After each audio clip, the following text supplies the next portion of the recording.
बातमी कोकणातून रत्नागिरीत उष्णतेच्या लाटेचा हापूस आंब्यावर परिणाम झालाय। वाढत्या उष्णतेमुळे वाढत्या तापमानामुळे आंबा फळाची गळती सुरू झाली। पुढील 10 दिवसात तयार होणारा आंबा गळून पडतोय, त्यामुळे बागायतदार संकटात सापडलेत।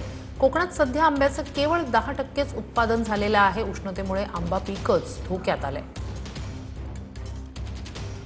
कोकणात सध्या तापमानाचा पारा हा वाढलेला पाहायला मिळतोय।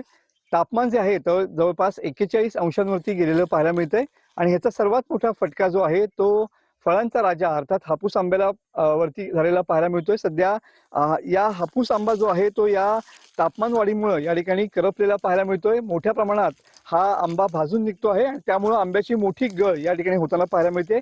आपण सध्या अशाच शेतकऱ्यांच्या आंबा बागेमध्ये आहोत की तुम्ही बघू शकता की हा जो आंबा आहे ज्या पद्धतीनं बघितलं ह्याच्यावरती काळे डाग पडलेले पाहायला मिळतात।